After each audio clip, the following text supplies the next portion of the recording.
Hey guys, today I'm going to be talking about three small Sanrenmu knives that I got a few days ago.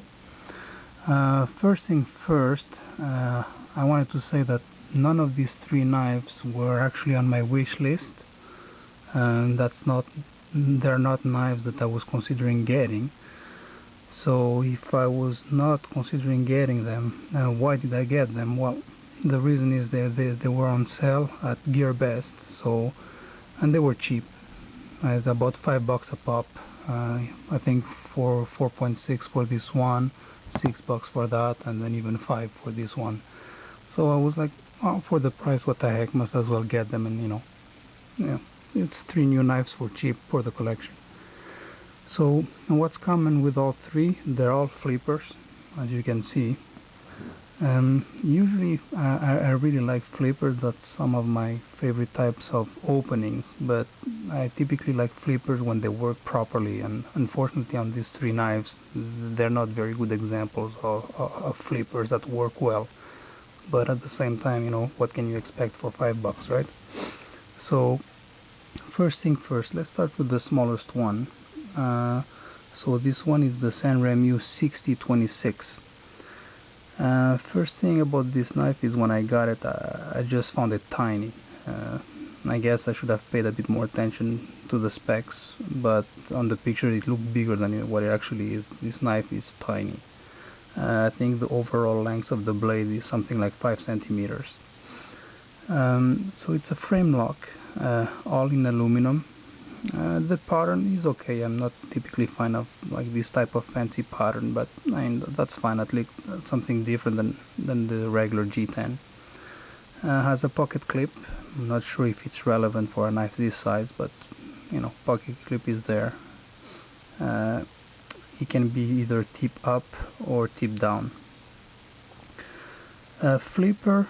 So the blade is okay. I mean, the construction of the knife for like a little bit over $4, it's okay. The knife is well built. The blade is relatively centered.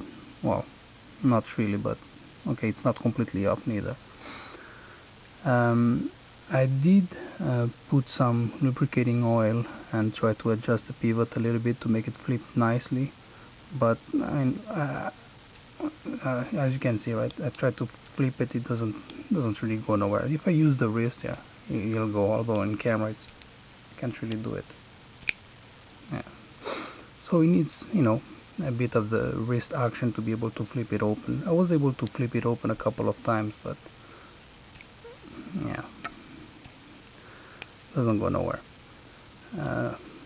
Thumb stud, I don't find it very comfortable neither, because like the knife is just so small that you can't really deploy with the thumb stud properly neither. Lockup is a little bit further than I typically like. It looks to be about like 70%, but I mean, it's okay.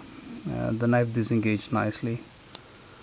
No blade play whatsoever once things are adjusted, but as you can see, very tiny knife and doesn't really flip well, so you can start with the flipper and finish with the thumb stud.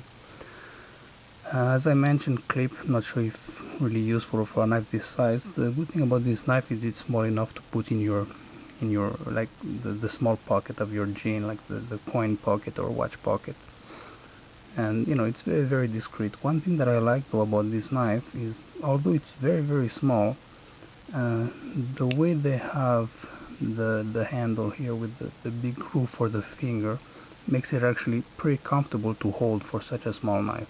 And I have medium-sized hands, as you can see, like my index fits here, the other one here, and I can actually get a decent grip from this knife. I mean, for people that like small knives, discreet, it's fine, like a box cutter or something like that. Now the second one is the Sanrenmu 7089, and this one is actually the one that I was looking the most forward. Because I've always wanted to get one of those knives that have some basic tools built in.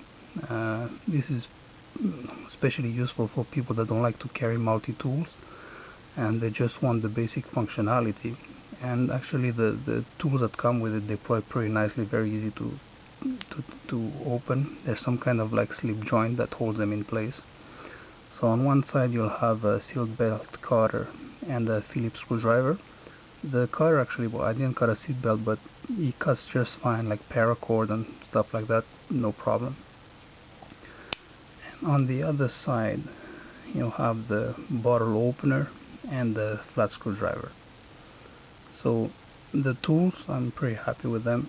They open nicely and it's fine. So a pocket clip here on this side, and no other position, so that's the only position available, which is like tip down. The blade is not centered at all. He almost touches actually one of the liners. I tried to adjust the pivot screw, it didn't really help much. This one I probably will have to take it apart and try to move it a bit to see if I can like center the blade. Deployment is the most awful of all the three. So same thing, I oiled the pivot and stuff like that, but didn't really help much. So same thing, you'll need a flip of the wrist, if I can do it on camera. Yeah, so it's pretty hard. One thing about this knife, there's no lock, but actually the retention of the detent ball is pretty good, and I mean, you know, even if there's no lock, the blade goes nowhere, so you hold it pretty well. You actually have to put quite a bit of force to be able to close it. The scales, it's some kind of plastic, but it's actually well done. It doesn't look that cheap. I mean, that's something that you find in this price range, right? You can't really expect too much. So other than that, like, this is a nice knife for people, like I said, that don't like to carry multi-tool and just want the basic functionality of like a flat head screwdriver and a Phillips screwdriver. And it's pretty small, so it's easy to carry. So the same thing, like the flipper, you know, you start with the flipper and then you can finish to open like this.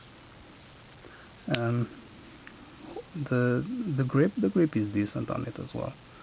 No jimping, but it's not a big deal for me anyway. I'm not one of those guys that, you know, requires jimping on every knife.